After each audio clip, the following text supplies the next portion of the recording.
Hey everybody, what's going on? Welcome back to another episode of the Crossover U podcast brought to you right here on the Crossover channel. My name's Kanaye. I'm joined again with Josh, bringing you guys another episode talking about the world of college hoops. Got a lot to go over today. I think first starting off with the recap of what most people, I think, including me, thought was going to be the game of the year in Tuscaloosa with Auburn traveling to play at Alabama. And I think the game was pretty much lived up to the hype for the most part. I think I would have been nicer to see a little bit of a closer game, wire to wire. I know Auburn got out to the big lead. Alabama kind of started surge back, made it close for a little bit, and then Auburn was ultimately able to pull away at the end. But I'll throw it over to you first, Josh. Just any immediate takeaways you had after that game. I think it still was perhaps the game of the year. I remember I watched almost the entirety of it.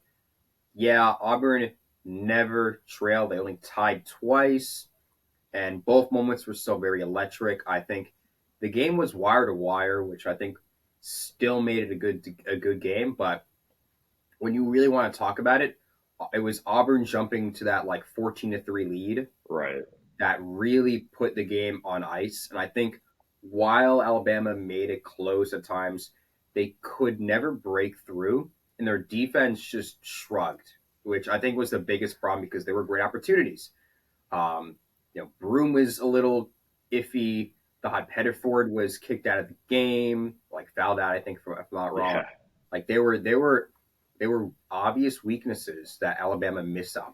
They shot horribly from three, and for the first time in Nate Oates' career, they never led in a game at all. Which wow, I didn't know that. At least at Tuscaloosa, I know. Apparently, Nate Oates has never had a game where they did not have the lead at any point in the game in Tuscaloosa in his entire game.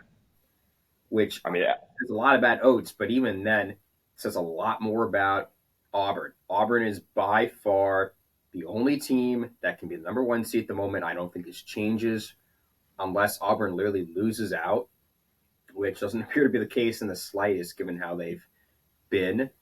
Yeah, they have to go play Auburn or Alabama again, but this time it's going to be in the jungle, which is a far harder environment to fight in than you'll ever get at Alabama. No offense to Bama, though. Their schedule is horrific.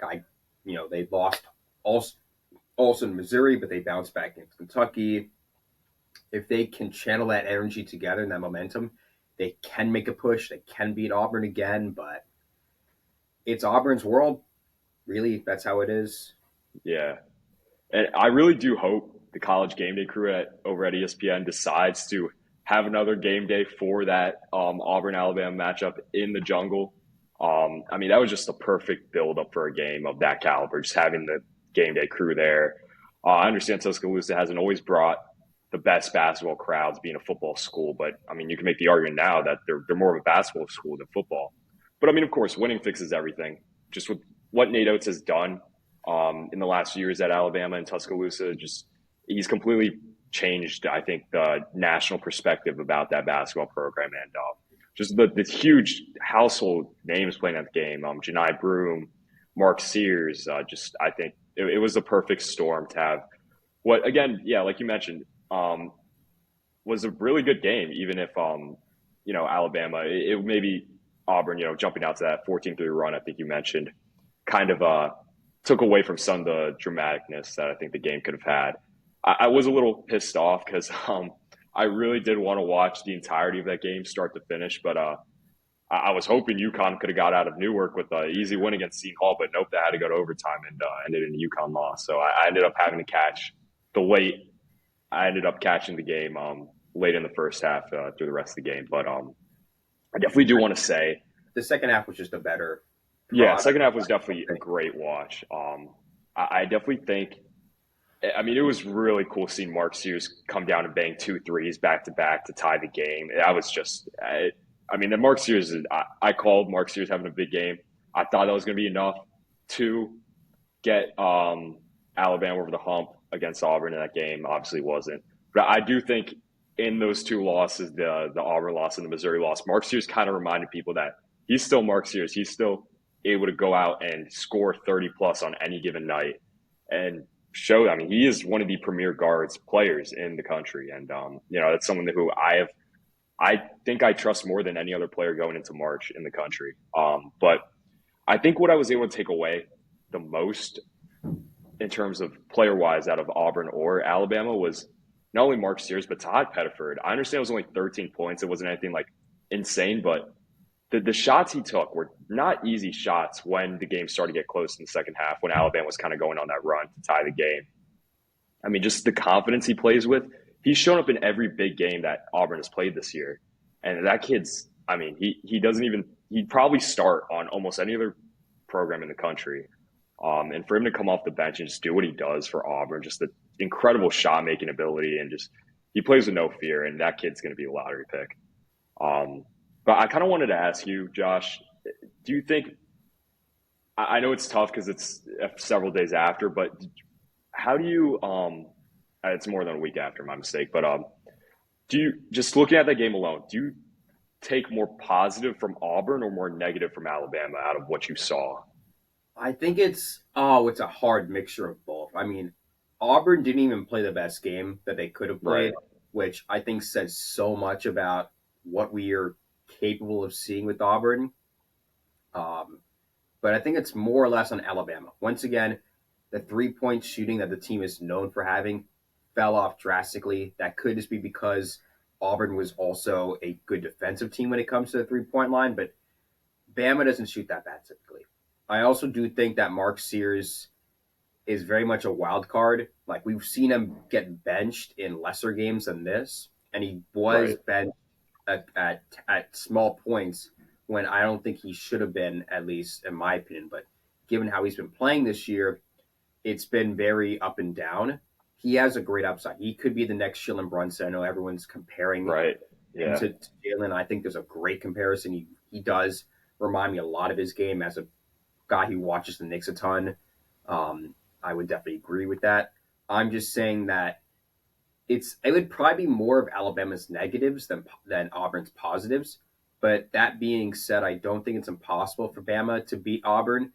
I just feel like it's not going to happen unless we really get we get the perfect mixture of a bad game for Auburn and a good game for Bama. Because if both teams play well, Auburn's winning. Both teams play Right. like they played last time, you're not going to get an Auburn loss in that one either. I just feel like it's very hard for Auburn to lose games, even when they're playing bad, which says a lot. Once again, they're a team that you don't catch losing. You don't catch losing unless they're going down early or unless they're missing like a Johnny Broom or the Todd Pettiford performance, which is very hard to get nowadays. So Right. it's a mixture, but it's more on Bama than at Auburn, I feel. Yeah, I think I'm with you there. Like you mentioned, Janai Broome didn't play the greatest game, at least shooting from the field. I definitely think that I don't sulk on that loss if I'm an Alabama fan, if I'm Nate Oates or any of the Bama players too much. Auburn is the best team in the country.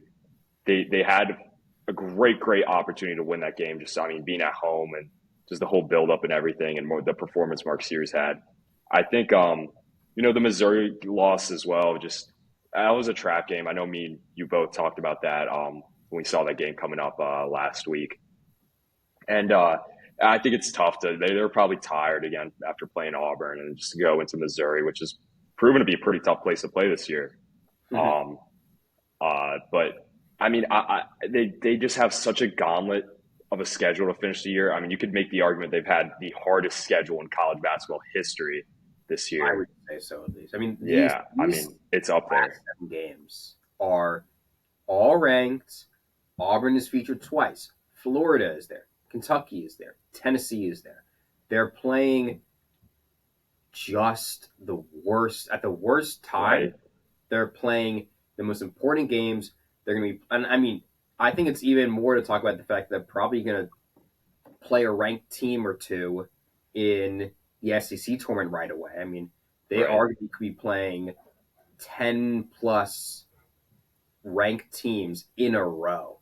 So if they make it through this gauntlet with like minimum 3 losses, that's amazing. That might be Yeah. the biggest success story.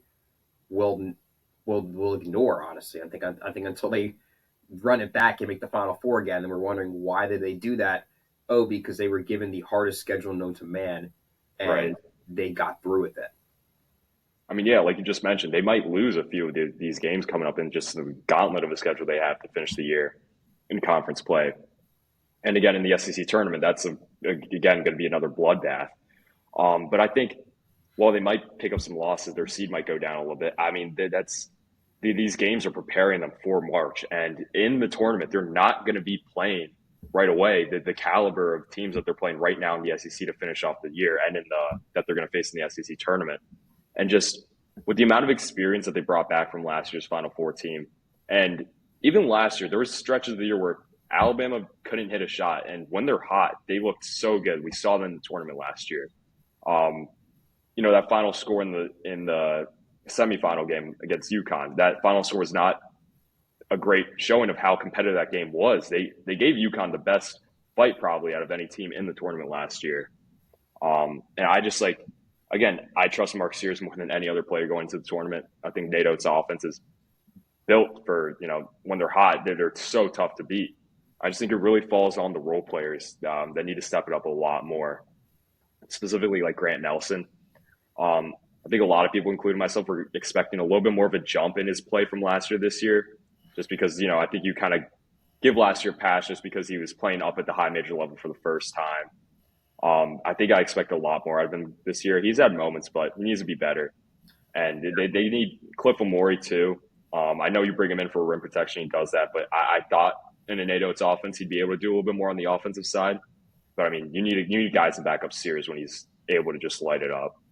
Definitely, I think I will say there is great backup when there needs to be. I think Aiden Holloway can fill that role. Yeah, definitely. Mo Diabate, I think Mo Diabate played so well in that game for reference. I think he was very underrated, and he still is very underrated. He can fill in for Mark Sears when the offense isn't going anywhere. But the problem is that the way that Alabama wins games, and they've done this for the longest time now, is they just run through you. They just keep scoring and scoring and scoring, but they don't have a defense. And it showed. Right. They had 110 points put against them against Missouri. They had 90 points put against them against Auburn. And I get it, the defense is something that they're never really going to get done. It's probably too late to really get the defense under control, but it's the offense that they need to tone down on. If they can get the offense to a point where it's consistently 90 plus points a game, even more than that, maybe 100 points a game. If they can be in that scenario, they're impossible to stop because you just can't outscore a team that scores the way that Alabama does. And maybe that's the secret key that Oates has been trying to unlock for the past few weeks now. He's had moments. They've worked well. They were really in a good spot, and they have been in a good spot for quite some time now. It's just that I don't see Auburn being in a scenario of losing to Bama, for reference, because of offense. I just think that unless Alabama is consistent and they show consistency in these last few games and in the tournament, the SEC tournament, then I don't know. I mean, the upside's still there.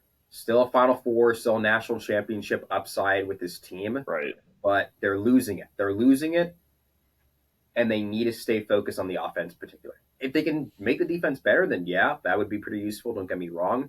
But they can't have any more games like this. They can't have any more games like Missouri. They have to manage to outrun the other team, and they have to do it so well that it doesn't matter what the team is. They just do it. Right. That's really how I can put it as. I think for Alabama to make it back to the Final Four, they have to play their A game. I don't think anything less is going to be enough for them to get back to that point. They haven't done it as of late, but I think come March, the schedule that they have is going to prepare them for it, and I think they will. I think they'll play their A game in March, and I still think they make it back to the Final Four. I'm kind of torn a little bit on it still, but I think I'm sticking with Alabama making it back to the Final Four. I might have them temporarily off. I just have to see how they finish the season. Right. I mean, if they grab a 1 seed, maybe I'm in that scenario. They're probably at a 2 seed right now, given the hectic schedule that they're given. But I think that's the best 2 seed we're going to see for a decade, for all I care. Right. That's a 1 seed in almost every other year, Definitely. but this year. But I don't see another reason to not believe in them. But Yeah. it's the offense. But moving on, though, we do want to give a little bit of a growth that we've seen, particularly with the hot and cold teams. We've kind of had this before. We want to keep this trend going because Right. now we're really starting to see the teams that are popping off and falling off. Like we always have this every year. There's always a group of teams that just get cold at the worst moment. These are typically teams that get upset in the first round or get a little shaky and don't really get the high seeds we expect them to get. And there's teams that rocket out of nowhere, that launch themselves into top seeds. They don't always perform well in March, that's for sure, but they make their statement now and now only. And we want to definitely start covering them.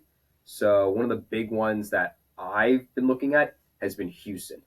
Great game against Iowa State. I get it that they kind of had like an easier game because of the lack of players that Iowa State was able to hold.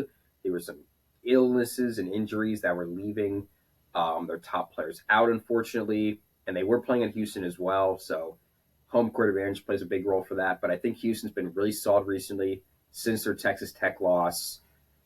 They've just been insane. They have exactly just that one loss. They've been undefeated on the road, which is wild to even think about. And the team really feels to be firing on all cylinders. They're 4 in the AP poll right now. They can get a 1 seed. Crier's playing his best. Uzan is playing his best. Sampson's fielding the team that he was expected to field at the start of the year. Everything is coming full circle. And I think it's Houston's time now to claim what they've always done. Yeah, I mean they're at the top of the Big 12. LJ Crier's played really, really well. I know I saw the other day Trey Young tweeted that he was in his like give me the ball, get out of the way bag, and he lit up Iowa State this past weekend. And I understand Iowa State was without Jiggy and Keyshawn Gilbert, and they're missing those two guys. I mean, Curtis Jones was the best six man in the country this year until they got elevated to starting role. But I mean, still, I think that's not a team that you can just not play up to the level of competition for, and they did it. And again, Houston always has a great defense. They've played really well on the defense side of the ball this year too. Joshua Roberts has been pretty solid this year as well, and I think Kelvin Sampson. I mean, I talked about how I don't necessarily really believe in Houston banking on LJ Cryer to be that dude for them come March. I'm sure it's enough to get them to the Sweet 16, Elite Eight, make it to the Final Four. I don't know, but I mean, yeah, Houston has been really good as of late, and I mean, yeah, they've been rolling. They're one of the hottest teams in the country, and they are checking right now. Yeah, they're 4th in the AP poll, so back into the top 5. Kelvin Sampson, welcome back.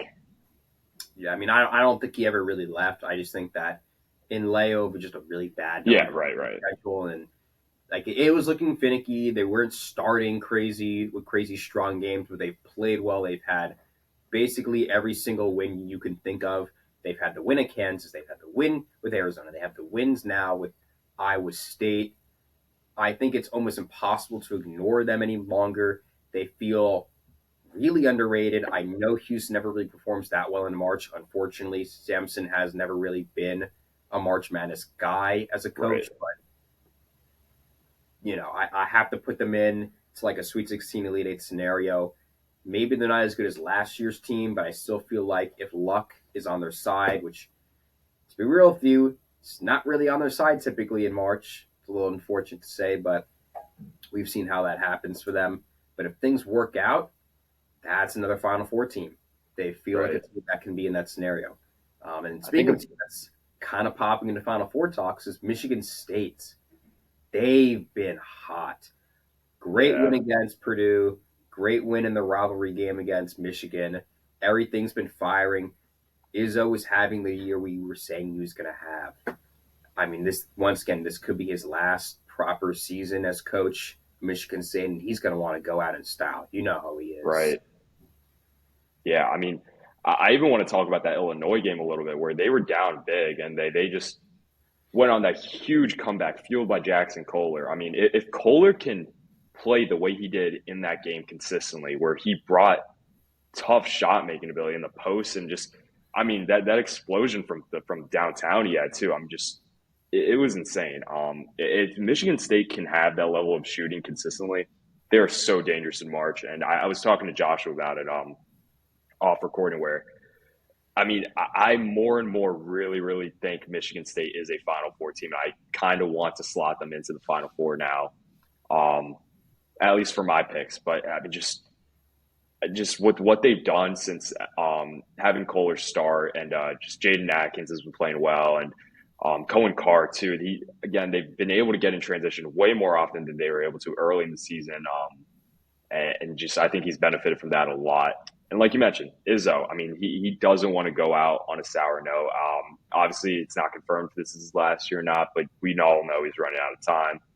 And I think he knows that this roster he has right now, in this slate, that the world of college basketball, just with how crazy it is currently, how open I think it is to make it to a Final Four. I think he realizes that and he wants to give it his all. And I think this team is going to back him on that. Just again, they need consistent shooting. When they have it, they're a really good team. When they're not, then they really need to rely on getting stops and being able to get out in transition to be able to win games. No, we once again we mentioned that before. The shooting is obviously the biggest concern, but they manage so well. Jeremiah Fears has been not Jeremiah. Yeah, I forget. I mean, other Fears. Jeremy Jace Richardson too. Yeah, Trace. Oh, he was great. Against Michigan, he lit it up. Freshman, he's been so underrated. I think in the Big Ten and in the national media, he's played a great role in this squad. I think the whole team as a whole is underrated. I think Frankie Fiddler. I know moving him to the bench was very controversial at the time, but it's worked out perfectly. That's when their win streak really started to go. I think Izzo just really manages his team super well, and his rosters are always well stocked when they matter. I get it that once again he's not the best guy when it comes to getting good shooting going, but Izzo always performs in March. And a little tidbit of stat: every time that they've won at Michigan, they've had a really good shot at making the Final Four. I think of the 12 years that he's had a season where they've won, they've gone to I think 8 or 9 Final Fours. Yeah, I think it was 8 Final Fours. Izzo leads all of NCAA in Final Four appearances. Who's still a coach right now? Right. Which, I think people really forget how often he goes to Final Fours. I get it. There's only been one time he's actually won from that scenario, and that was all the way back in '99. But I still feel like it's very hard to forget that Izzo is that guy. He's a Hall of Fame coach. He's one of the best coaches that will ever just at any level of sports. And I think that it's his time. I personally don't see them in my Final Four. I think the shooting is my big concern, but they should win the Big Ten. They should really pummel through. I mean, they have a hard schedule. They play 2 ranked teams this week at Maryland and then at home against Wisconsin. So things could fall off the track a little bit, but they have 4 straight ranked wins in a row. That gives me top 5 team energy. This is the moment to get hot, and they're getting hot right now. And it's great. It really is. Right. But, and you need tough shot making ability in the tournament. And I think what Jace Richardson showcased in that Michigan game was very, I mean, that's one of those guys I trust that makes me trust Michigan a lot more come March. I think he was named, I forget if it was Andy Katz or official. Katz named him March Madness Player of the Week. Yeah, or was it Andy Katz? Yeah, but I mean, well deserved. I mean, he lit it up against Michigan. That definitely another guy who I think, like you mentioned, kind of has gone under talked about in freshman talks across the country this year. And he's a guy that I definitely, like I mentioned, just makes me trust Michigan State a lot more. No, definitely. Beyond that, another team that's kind of been flying under the radar but has gotten well ranked recently is Clemson. They're 13th in the AP poll. We had a feeling they were going to be the second best ACC team. Last year they made the Elite Eight. They have this experience. Shefflin is leading the team in scoring, if I'm not wrong. He was there. Chase Hunter, I think. It could be Chase Hunter too. Yeah. Shefflin has also been. He's had a better season, I would say, compared to last year. I know he was more of a background piece that excelled in March, and he showed it so well here. They have the win against Duke. They have the win against Kentucky. They have just an incredibly solid roster. And yes, I get it that the ACC is a very weak league, but they're playing maybe not at a Duke level, but they're playing one level below that, which is still an insane level to be at. Right. And everything's coming together for them at the perfect time. Yeah. Yeah, I mean, this team is dangerous. I mean, even more so, I think, going into the tournament than last year's team was, just because I think a lot of last year's team in the tournament just caught a lot of people off guard. But I mean, yeah, they've dealt with the graduation of PJ Hall really well. They know they lost a lot of their shooters from last year. But like you mentioned, Shefflin's been really, really great. Chase Hunter's lit it up this year, scoring wise. Victor Lack, I forget to say it's like Lackin, I think, something like that. I He's think done well for them. And yeah, like you mentioned, that win at home against Duke saw as a trap game. You called it when you texted me about it, and yeah, that was a huge win for them. And yeah, I mean, playing one level below Duke is by no means anything to be disappointed at. I mean, just with how good Duke has been in the ACC this year. Like you mentioned, AC hasn't been great, but Clemson's definitely a team that could definitely make some noise in March, I think, and definitely a team that I would be very, very scared to play. yeah, they can definitely go on like a Yeah, huge streak if they really they care. by I they, mean, they definitely have second weekend upside. I think they, they do make the second weekend, honestly. I would be a little disappointed if they make the Sweet 16. In my opinion, they could really run it back and even then some when it Right. comes to opportunities. But then and then our last like hot team that I think we need to have a little bit more of a discussion on because this has really been the hottest team I think of the past 2 months, and that's been St. John's. St. John's has Yeah. been by far the best team that no one talks about. They're finally getting recognition. I mean, thank you, Slam Magazine, if you really want to put Right. it out there, or Slam University, I should say. Everything is finally working for Pitino. I get the shooting isn't really there, but RJ Lewis, Kadari Richmond, Ejiofor, this entire like Dion, like this entire roster is finally meshing the way that Pitino wanted it to be. I know non-conference never looked good, and I get that much like the ACC with Clemson and Duke, the Big East hasn't been as good as we expect them to be, but they've swept UConn right now, including wins at Stores, and they have an opportunity to sweep Marquette as well. They have, I think, exactly 2 losses in Big East play, Yep. and for the most part, it doesn't feel like they're going to lose again, at least until March. Yeah. I mean, I'm with you there. I definitely think they can win out. Their two losses in Big East play. One was at Creighton. Really, really tough to win at Chi Health Center. Almost no one does it. And then Nova on the road. That was a trap game. I mean, it's tough to beat Nova at Finneran just with, I mean, Eric Dixon. I do like Eric Dixon, but he does tend to rely a lot on free throws. And, the home whistle, I'm sure, definitely helps with that. But, yeah, I mean, I understand their out of conference losses weren't great, but you take the combined amount they lost by in all those games in single digits. And I think they were still very much not a finished product at that point in the season. I think they've had to grow a lot, especially since what was it, the Baha Mar tournament they played in, right? Yeah, I mean, and keep in mind those games once again, they just were bad losses. They should have won Yeah. the Baylor game. They should have won the Georgia game. I feel like those games can kind of be knocked away with, especially considering that once again, as we both stated before, this team wasn't ready to be the team that we expect them to be. I think the Big East has really changed them and showed them the opportunities to be a good team. They've had incredible comeback wins, both in and out of conference. I get it, their rank wins haven't been there, and their quad one wins haven't been there as well. But I think there are levels to it in the fact that they've actually just had generally good wins and the playmaking, the play styling, and it's also Rick Pitino. It's Right. once again, it's when you have a coach like Izzo, Pitino, Self, like many of these top coaches, it's very hard to distrust these guys. And Right. I think that when their team is performing the way their coaching does, it shows. And Pitino has been coaching the perfect way that he always has. And I get it. Last year was him getting used to St. John's. This year, everything works. Everything works, and it's time. I really think it's time for St. John's to consider that Final Four. Yeah. I mean, just I think Patino is starting to run away with the National Coach of the Year. I think he's by far leading the race, and I think it's his to lose at this point. Just with what he's done in being able to bring St. John's back. And I think it's so important for what they've done for New York. I understand there's so many professional teams out in New York.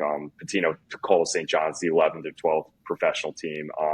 But just I think having a presence in the college world in New York is just it does so much because when you win in New York, it's completely different than winning anywhere else in the country. You saw that with the Nova Knicks last year and what they were able to do in the NBA playoffs. Just the amount of the energy that the Garden had and everything. You're starting to see that now with St. John's.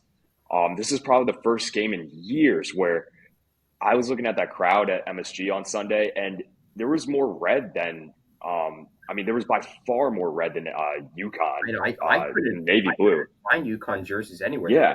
Normally you see a 50-50, 60-40 split. I mean, it was really a red takeover in the Garden, and I think it's so great what Pitino's done working with. I mean, the alum, the subway alum, he talks about all the time, and just the donors. And last year he didn't really have the team he wanted. This year he was able to get the NIL money, build the really perfect Rick Pitino roster. I mean, landing Aaron Scott was huge pickup. Kanaye Richmond, I would argue, was probably one of the best portal additions in the country. I mean, Kanaye Richmond is the perfect Rick Pitino style guard, and just with what they do and being able to run their zone press and everything, it does so much with being able to bird clock against the teams they're playing. And I mean, like UConn, a team that already struggles to get into their sets as it is, for them to have even less time on the shot clock to get into their actions, it does a lot to blow up a lot of the stuff that teams try to run. And yeah, you can point at the lack of shooting, but I think their defense is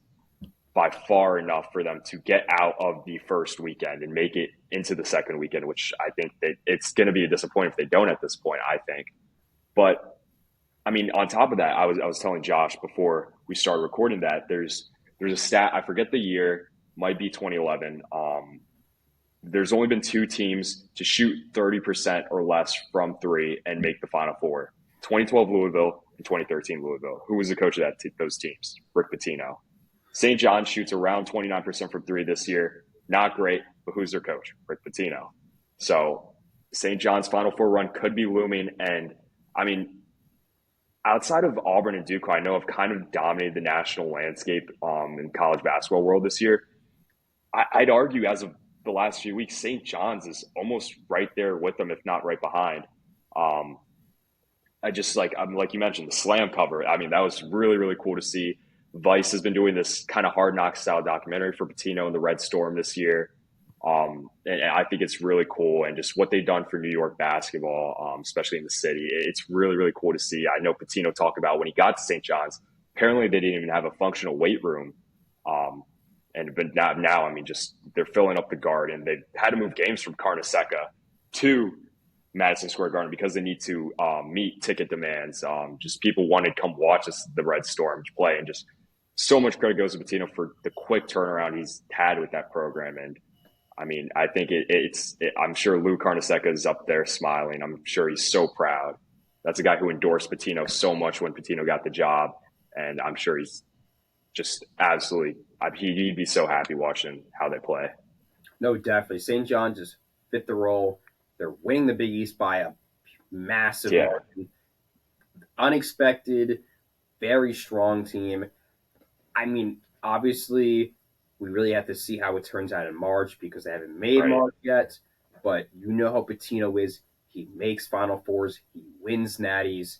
He can do it. It's been a while since, don't get me wrong. But if there's ever a year for it, it's probably now.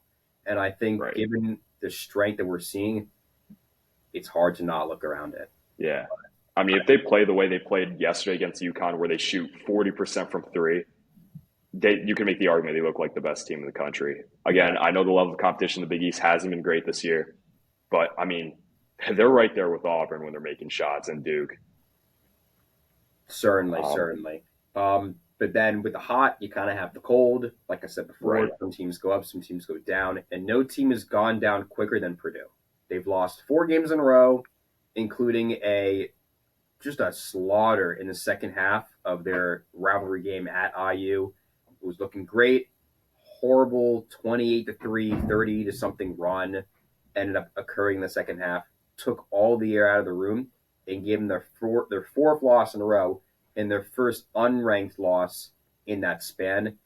It's tough. It's very tough to see a team who was, by the way, ranked 7 two AP polls ago and looked to be the Big Ten's best team and the most Right. likely to win a 1 seed fall so far. I mean, they're borderline 5 seed at the moment given their scenario. They could definitely fall even further if the slope continues. Yeah, I mean, it's really tough because just with how Braden Smith has played this year, I mean, I think most people, including myself, probably has him slotted in as a first team All American as of right now. I mean, I don't think it's him to blame for it. I don't necessarily know how much of that falls on Painter as well. I think there's just a lot of guys who I really thought were going to improve a lot more than what we've seen this year. I know I was telling Josh about it after I saw Purdue had lost again that I think TKR and Braden Smith they've kind of done they've played their part. They've done well this year, but I think guys like Fletcher Lawyer, Miles Colvin, and Cameron Heide, I expect a little bit more from those guys taking bigger jumps. I thought for portions of the year, Fletcher Lawyer did a little bit of a better job and being able to kind of attack closeouts more and get to the lane. But he's kind of a streaky guy. Not necessarily in terms of his shooting, but just in terms of his ability to play up to the level of competition at times. And yeah, Colvin, I expect a little bit more from him this year. I mean, I really thought he was going to be really good this year. And it kind of just hasn't been there. No, certainly. It is a little bit of a shame almost in the fact that we were in a really good spot, or at least Purdue is in a really good spot when it comes to once again winning the Big Ten, which they've done consistently. Obviously, replacing Zach Edey is nearly insurmountable. That's something just no team can really do.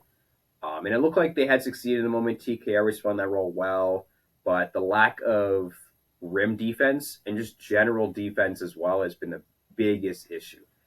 Obviously, the second half at IU was showing, but the game at home in Mackey against Wisconsin is just nothing you really see from Purdue that often. They don't typically lose games like that, especially games where they didn't really feel as competitive as they should have been. That was an almost, I think, over 10-point loss, if anything else. And to really see Purdue in this scenario, it's honestly very reminiscent. They typically do this. I will say, for whatever reason, whether it's how Painter plays or just how the world works out for Purdue, they'll drop a lot of games at the end of the season. They'll feel weak, and that's typically when they get upset in the first round. We've seen this before. Will it happen again this year? I'm not so sure, but there is a lot of vulnerability coming from this team, at least. And I would say another big team that's definitely filled the shoes, or honestly has done even worse, is Kansas. Once Yeah. again, number one ranked team preseason, and this might be Bill Self's worst season. Yeah. I mean, first time being unranked in the poll since 2021. Uh, at BYU, they suffered their worst loss in the Bill Self era. I think it was a 34-point loss they had in Provo against BYU, and just, I mean, it's bad. It's almost evident on the court when you watch Kansas play that these guys don't even like each other. Like they have no chemistry whatsoever, and that was a major concern I had for this team. That I feel like a lot of people maybe necessarily didn't talk about. Just, I mean, yeah, you had the caliber of players. You loaded up in the portal. They had, I mean, I'd argue, obviously it doesn't look like it now, but going in, most people thought that they had the best transfer class in the country. They got Zeke Mayo, they got AJ Storr, they got David Coit, who was really, really sneaky late in the portal, and Rylan Griffin, who came off the Alabama Final Four team. They had guys who had excelled at the place they were before. Zeke Mayo, AJ Storr, leading scorers on the previous teams. Like I just said, Rylan Griffin coming off a Final Four with Alabama, which I don't understand why you leave a Final Four team. But yeah, NIL probably. But yeah, on paper they look good, but you don't know how these guys are going to play together. That's why I felt Alabama should have been preseason number one in my eyes over Kansas, just because of what they brought back, and you knew how these guys play together. And just Bill Self, I thought he was a good enough coach to be able to get these guys to buy in, but he just hasn't. And I mean, it really, your only consistent shot making you're getting is from Zeke Mayo. And when guys aren't hitting shots on the team, it just clogs everything up. Hunter Dickinson really only takes 1 to 2 threes a game. KJ Adams isn't going to do anything for you spacing the floor. David Coyt's been up and down, and they don't have the shot making that I think a lot of people thought they were going to have this year. And it's kind of almost starting to look like this last year, where I was just, Bill Self just missed in the portal. No, I definitely agree. I mean, looking back on it too, like I feel like as once again as good as the team was, there was a little bit of doubt. I mean, 2023 really showed it with us, and I think now it's showing us even more. I think I really do feel like it's more or less on self himself. I guess he's kind of lost some sort of ground. I don't really know. I mean, it's definitely the age getting to him, which does suck to see him play like this. It could be a blip. I think there's still opportunity that this is like a blip in his career. Like occasionally coaches will just have horrible years. Think like Izzo the past two, or even Pitino for reference, considering the coaches we've just mentioned. But I feel like this is kind of becoming a pattern in a bit, and I feel like this might be the first year Kansas doesn't make the second round. They feel like a team that's going to lose straight out on the first round, and it won't even be to a mid major. It'll just be to like a 10 seed or something. I really just don't see this team being anything higher than like a 5 seed maybe. Like they've lost a lot of opportunities. They have to really, I guess, even win out to be considered for anything good. Like they're not winning the Big 12 this year. They might not. They're probably not even making it past like the third or even quarterfinal, semifinal rounds in the Big 12 tournament. Like this team is lost, confused, and pretty much gone from any hope of making it anywhere. Like this, it sucks because everyone remembered last year when Self was saying that it was not his year and he didn't have it correct. What do you say now? Like this, you were preparing for this year last year. Are we now preparing for next year this year? Like where are we at in Self's mind? Where are we at in the Rock Chalk Association? Like where are we looking at? I'm very confused as to where Kansas is going right now. I just think it's really is a letdown for a team that's been ranked preseason number one the last 2 years to really just have these blunders they had the last 2 years. Where last year kind of give it okay, yeah, Hunter Dickinson's first year with the program, all right. Kind of had injuries, Kevin McCullough, and they missed on guys like Nick Timberlake, and Johnny Furphy was pretty inconsistent. But you thought this year, now that they really reloaded with all the NIL money they had and who they were able to bring in, you thought, okay, this is the year, and this is the year they make it back to the Final Four and maybe win the national championship, and they just haven't done it, and it's really, really disappointing to see. I know Christian Brown, who's obviously playing in the NBA for the Nuggets now, had a really nice quote where he was asked about Kansas's recent struggles, and he said that Bill Self just needs to look at his roster and choose and play the guys that really play with the pride that comes with wearing the Kansas jersey. And these guys don't do that. Hunter Dickinson doesn't do it. AJ Stewart doesn't do it. Even guys like DeJuan Harris, KJ Adams, guys who are culture program guys, just really not playing with the tenacity and energy that you'd expect guys wearing the Kansas jersey to do it. Their only consistent shot making this year has come from Zeke Mayo, but it's not enough. You thought they're going to have way better shooting than what they've had this year. Just with Hunter Dickinson, who maybe only takes 1 or 2 threes a game, KJ Adams doesn't do anything to space the floor. It clogs up everything in the lane, and they have no spacing whatsoever when guys aren't hitting shots, and it's a bad. No, I definitely agree with you. It really is just an unfortunate time for Bill Self. Obviously, this is not something he's used to, and like this is a first round exit team, if anything else. Yeah. I don't really know how to put it. And like obviously there's only so much we can do. It is honestly sad. Hopefully at most it's a blip in Bill Self's career, but this is a worrying trend. This is the second year they've been ranked number one preseason. They had great roster continuity or just abilities. Things felt good. They feel like it's always good in the non-conference schedule. We saw that they beat Duke, they beat Michigan State, they had the marquee wins they need to have, and then they immediately enter Big 12 play, and it's just been the worst set of losses I've ever seen them have. Right. And these aren't it surprises me every time. And I think that after a while, it's not going to surprise me. And I think at this point, it almost doesn't. And I don't really know what to think about it because I mean, I don't really want to think about how bad it can get, but I really feel as though he really needs to start from square one. If Self wants to get back on the track and have a 2022, if not anything similar to that, he really, really needs to start from scratch. And he can do that next year because a lot of these guys are leaving, but this is a wasted year. This is a wasted year. Last year was a wasted year. How many wasted years can you get? Right. I don't really think you're allowed to have more than what you've had right now before you really start getting in the hot seat of things. Right. Yeah. Completely Speaking of there with you. speaking of the hot seat, or at least I guess the cold seat, has been Texas A&M, which Yeah. we had last time, like 2 weeks when we did this, as a hot team. It's been a complete opposite switch. They've lost 2 games in a row, and they haven't been good losses, to be real with you. They lost pretty bad to Mississippi State. That's been a really rough one.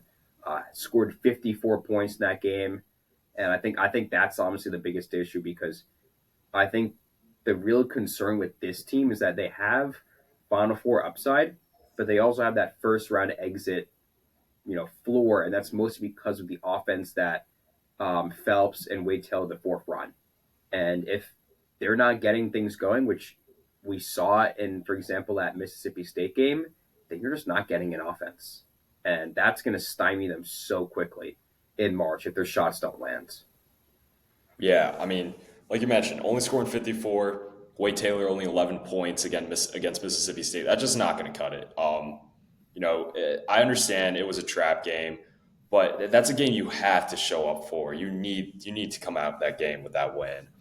Yeah, Um, even the Tennessee loss felt right. out of place. It's a home game against a team that was only ranked slightly above you. Tennessee is still a great team, don't get me wrong, but once again, A&M was on a hot streak. They had great games. They won at Missouri. You bounce back. You get to where you're going, and they didn't bounce back. They really didn't bounce back. They had a close game, but you don't lose in that scenario. It's very concerning, and this is not the time to lose. They play Florida. They play Vanderbilt. They have the SEC tournament ahead. I'm not saying this is a team that gets upset in the first round. Buzz Williams typically doesn't have that happen to him, but it's a little concerning. And Yeah. I mean, talk it about Buzz definitely Williams is. possibly being considered for coaching an IU. This is not the right time to start losing. Yeah. I mean, definitely not a good look for Texas A&M. Like you mentioned, for coaching candidates being considered a coach at Indiana, that's not a good look. And I understand Tennessee is a really good team, but that's a team that's definitely beatable, especially at home. And just, yeah, I mean, it was. I think the final score isn't necessarily indicative of what the game was, but I mean, still, I think I would have liked to see a little bit of a better showing out of them. I think at times they do look a little stagnant on offense, and sometimes it kind of gets to the point where it's okay, give the ball to Wade Taylor and try to go, just figure it out. But that doesn't always work. Like we saw against Mississippi State, only 11 points. It's obviously something you expect a little bit more out of a player the caliber of Wade Taylor. Definitely. It's true for the matter. But beyond that talk, we do want to have a little bit more of a discussion on something we haven't actually talked about really at all on this pod, and that's really been the mid majors. Right. Obviously, they're not really the most talked about thing, and for fair enough reasons. Obviously, it's the high majors that really matter at the end of the day. But if you want a good upset pick, you want a surprising Sweet 16 appearance from a team, there's definitely talk about it. And now that we're definitely getting into the end of the season, there's been a lot of mid-major teams we're looking at right now that can put some upsets on. And we're even going to put some teams that we think can get upset in the first rounds that would probably play these mid-major teams that are playing at arguably a high major level. Like, this has been a renaissance era, at least this year it has been, for good mid-major teams. Right. Um, Definitely. so where do you want to start off at? I mean, I kind of want to start off with New Mexico State, or my mistake, just New Mexico. Just with how really well they've played this year. Donovan Dent deserves so much more attention than what he's getting. He's probably going to end up being a third team All American. He's absolutely electric guard, one of the best players to watch in the country. And he's a guy who, if he decides to come back for another year of college basketball, that's a guy who everyone is going to be trying to get their hands on in the portal. And I mean, I think New Mexico definitely has a really good chance to go far in the tournament this year. Oh, without a doubt. I mean, the team is good. Don't forget about Nelly Joseph Jr. They have a great duo there. I mean, another Pitino leading a great team. Right. Who would have saw it? This team feels really capable of doing a lot. I get it. They have some iffy losses, but this was a lot like last year. Maybe a little bit less consistent, perhaps, but they can go pretty far. And I think the Madden West once again is having a nice field. It's not as big as last year, but I think the top heavy nature of the Madden West this year is showing. Utah State's had some great moments. San Diego State is a little bit iffy. They're kind of bubbly, but they can get things done if they really need to. And then at large bids are probably not possible for Colorado State and Boise State, but if they win the Madden West, they're good bid stealers. But a team that I was thinking about, and I think everyone has, if you're talking mid majors, has been Drake. They just won the NBC with a D2 squad, by the way. This has been an insane year for Coach Stintz. I think he really has shown the opportunities of going from D2 to D1 in almost every aspect. And this is a team that could just make it as an at-large, which is kind of interesting. I mean, we saw the opportunity for that last year. And we know Drake has been insanely good at the mid-major level recently. They haven't had a win, though. They haven't had a win in the past, 2-3 tournaments they've been in. And I think this is the one they get it. They can be a 10, 11 seed if everything works out for them. And I think if there's ever a time, maybe it is now, because I think it's time for Drake to shock the world and start getting out there, I would say at least. Yeah, I mean, Drake, like you mentioned, that's a team primarily composed of the D2 transfers that were brought over. And it's just really incredible to see. I think as good as they were last year, come back and arguably have a better season than what they were at this point in the year.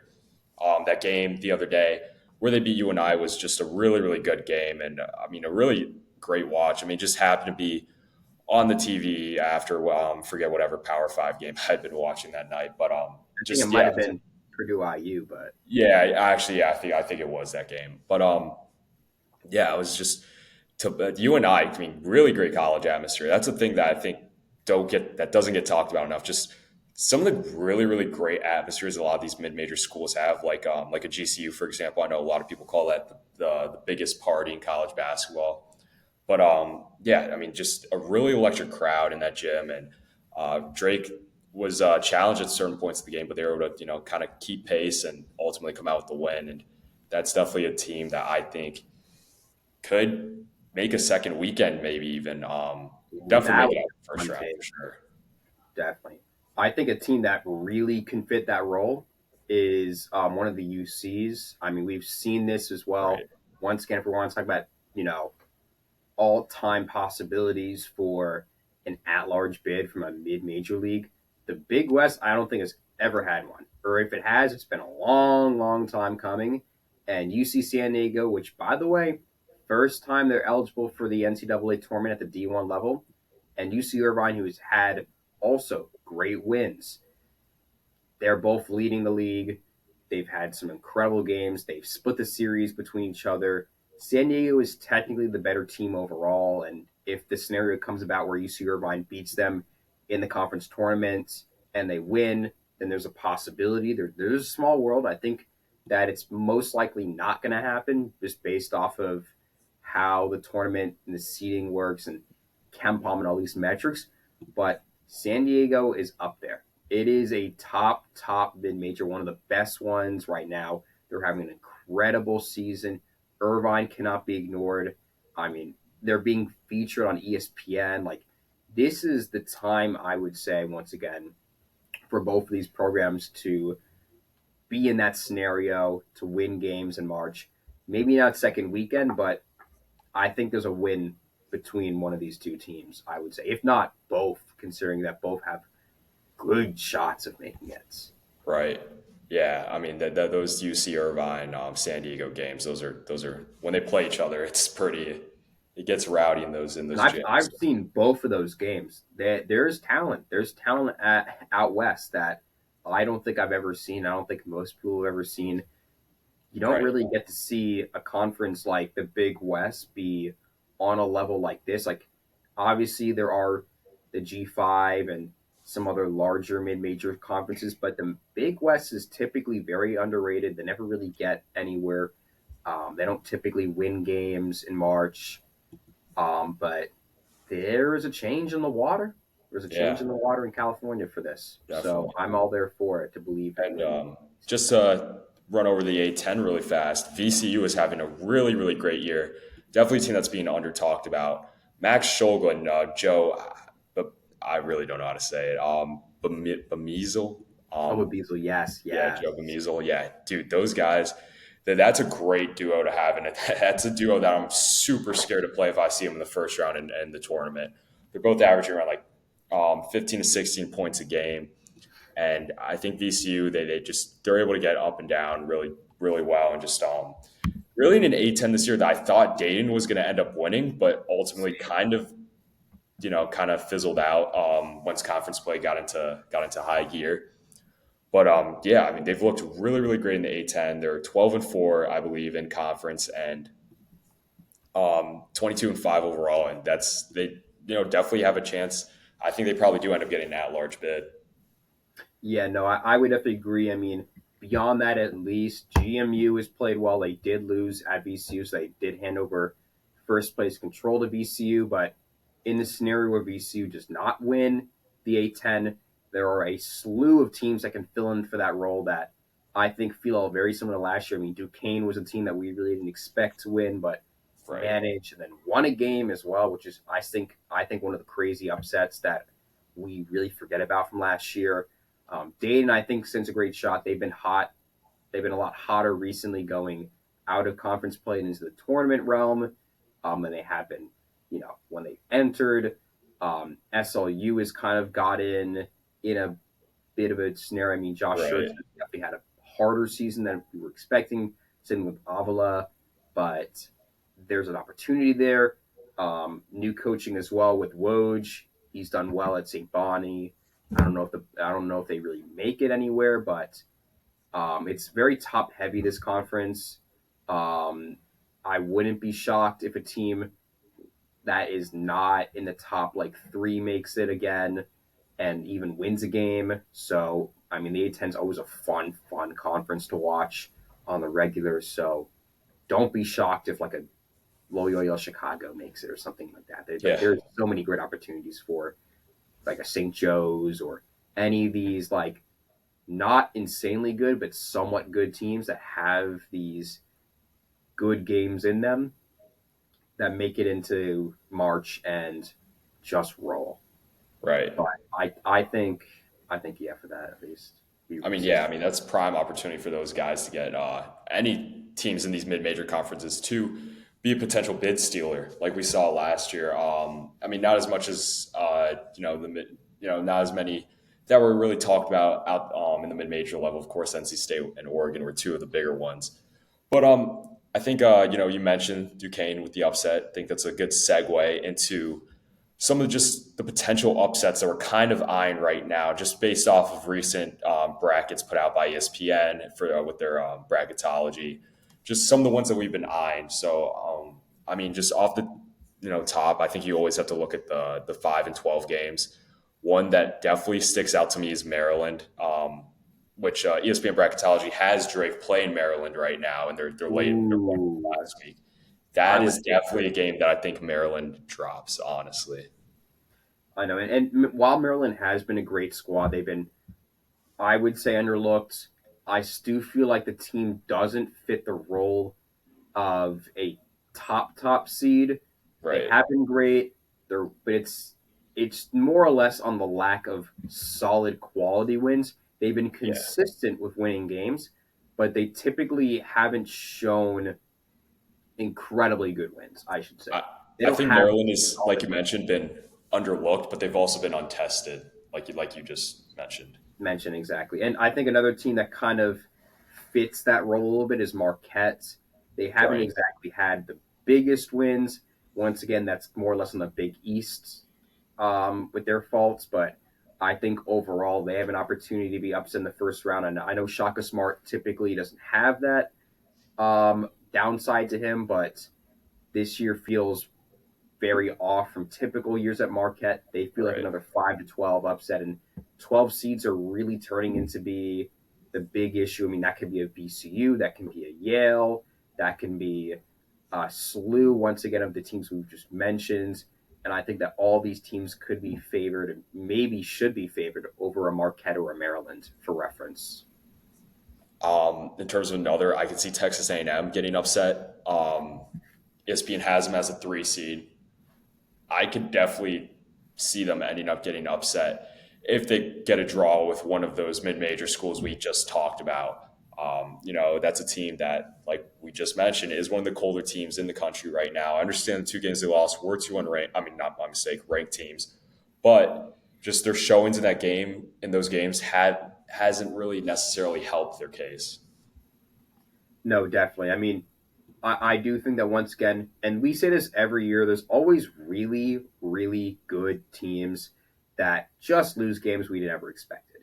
Think Auburn, think Purdue, think just once again, a ton of teams. And there's always like a 15-2. Like, I think it's very, very rough to predict these games, and it's why so few people get them when they fill out their brackets. But you always got to throw out these names because there are just small weaknesses that will appear and they'll flash by your eye and you won't even think about them. And I think that this year is one of the harder years as well because we've seen some really good programs. I think the top 15 and 20 teams are some of the best teams we've seen as of recent, if not, you know, in my time looking at college basketball, which hasn't been that long, but it's been pretty much most of the 2020s. But at the same time, we're looking at some really good mid-major teams. So it's hard to really fight on who's the better one, and you never really know until it happens. Right. I will say though, and I know last year was the first year we didn't have a 15-2 upset for like 3 years. I think we're going back to that, I think we and will too. I think I have my choice of team to be upset. I would say at least I don't really know what the 15 seed would be at the moment, but Um, I don't know if we're on the same wavelength here. Are you thinking Wisconsin? I'm thinking Wisconsin Yeah. definitely. I mean, don't get me wrong; they've been great. Tanji's done well. I mean, Right. guards once again done some magical work on his part, but Wisconsin feels rough. They're a little bit like last year where they did get upset in the first round by JMU. I know that team was more of a team that fell off. Like once again, they were very strong to start, but then Big Ten play kind of pushed them into this colder, lower seeded spot that was kind of ignored, and then they eventually lost because of that scenario. I don't think it's the same reason once again, but I feel like the team is being very overrated. They have their moments, but at the same time, they've had just bad losses. I mean, the Oregon loss was definitely the bigger concern, which definitely opens my eyes to this conversation. But I think overall, they haven't really shown a reason why they're even this highly rated, I would say. And when you do really look at the opportunities to be upset, it really does come down to a mixture of, I guess, shooting and defense, as well as maybe some other factors. And I don't think that as good as Guard is as a coach, he never really seems to understand differing styles of play. Once again, the Big Ten play is so radically different from most other teams, which is why the Big Ten never really wins in March. And I get it that he has had these moments. I think 2015, that's probably the best example you can really give at any moment for Guard's career as a coach. But this team, it's more of a vibe check, I would say. Like, and it's hard. It No one really thought Kentucky was going to really fall like that. No one really saw Auburn or Arizona 2 years back. I just feel as though, based on the vibes and based on just how I felt with this team this entire year, they've had moments where they just didn't look good at all. Right. And they've only recently shot up. I get it, the hot hand can go to one place and never come back, but this team has a ceiling that's not that high. And the floor is a lot lower than I think people think it's going to be. Yeah. And it could show. Once again, I don't know what 15 seed can do it, or if they fall a little bit, what 14 seed can do it. But this Wisconsin team feels a little bit too concerning to not be Right. put on this And I list. mean, I think it's kind of similar to last year where a lot of times they would fall back on AJ Store and just kind of relied on him to just go and get them a bucket when they needed it. And I think that's kind of what we're seeing this year at times with John Tanji. I think the team this year is a little bit more all around than it was last year. But yeah, that's a team that I don't trust in March. And I like how you did mention Kentucky getting upset last year because I think that's a team we both talked about that we do not, that we definitely think is at a risk of being upset in the first round this year. And it's funny. Like Yeah, Kentucky would lose in the first round again, but for completely different reasons, in my right, opinion. Last year it was the defense, and this year it's kind of the opposite. They haven't had, like we said before, they don't have a defined point guard. Positions have been a little bit off. It's Pope's first year, and they don't perform well on the road. They're very much a home team, and even right, then, Rupp has been a bit of an iffy scenario for them. I think that once again, this team is less likely to be upset than last year, but they're showing these very concerning signals that I think has been shown entirely through SEC play, maybe a little bit through their non-conference play. They haven't had a loss like the UNCW loss that they had last year, which definitely gave me a reason to be concerned about them last right. year, I would say. But if I've known anything about college basketball, is that you can never really tell until you see it. They don't really pass the vibe check for me. They feel just too hectic. And there's only so much chaos you can put in college basketball. There has to be a lot of order for good teams to work, and this team doesn't have that order at all. Yeah, I'm with you there. I mean, the early stretch of the season, I even talked about it on one of our episodes several months back that I felt Kentucky really did have Final Four upside. We talked about Mark Pope being the coach of the year. Since then, they've kind of gone downwards in how they were trending. Like you just mentioned, I thought maybe Lamont Butler had kind of emerged as their point guard, but even now, I don't think they truly do have a defined lead guard. I know they've missed Jackson Robinson. I don't know if he's back, but I understand that that's definitely a blow to their scoring. But yeah, it's really interesting because, like you mentioned, they've lost in the previous years in the first round for different reasons. I think a lot of that had to fall on Cal and just how, for being honest, Calipari isn't a great coach. He's the greatest recruiter of our generation, just not a great coach. We're seeing that at Arkansas. I thought he was going to change. Most people did. He's the same old Cal. But now I think it's kind of falling a little bit more on roster construction, just kind of the inability for, like you mentioned, not having defined roles. Yeah, no, it's once again very hard to tell otherwise. But the defined roster roles and the fact that there hasn't been a proper leading scorer, or at least a consistent leading scorer, Right. has made things concerning. And while typically that does mean a good sign, I think for Kentucky it's a bit of an issue just in the fact that it's not consistent. Yeah. I I mean, who do think you I would choose to rather go to late have in games or at the end exactly. of I the would clock? rather have a scenario where there's more consistency with the players around the leading scorer Right. than the leading scorer not be consistent himself, because teams can get by when their leading scorer isn't scoring the most if the surrounding squad can maintain their consistency. The problem with Kentucky is that there'll be a player that scores a lot, but then it's just that player. And I think Right. that's the biggest problem I see with Kentucky. And I think it's kind of also an issue with Arizona in a little way. I mean, it's more or less Definitely. on Caleb Love. I mean, we know how Arizona's been recently. They're chokers in March. You can say what you want about them, but I think there's definitely a spot for them in this list. I don't know if they get upset the first round. They've been a lot hotter than I would say they've been even last year when they did get a 2 seed. But I think once again, that's kind of a similar issue. I mean, Love, we know, is supposed to be the main scorer on this team, but beyond that, there's really only so much to give. I mean, Townsend can be great, Delorso can be great. You can get great bench movement, but sometimes these players don't really show the consistency. And when Right. Love is not showing consistency, which he really hasn't been at all this season, Yeah. it kind of becomes a problem because then you're just going to have an entirely inconsistent team, which that might do it for the Big 12, but it's not going to do it in March. That's Right. for sure.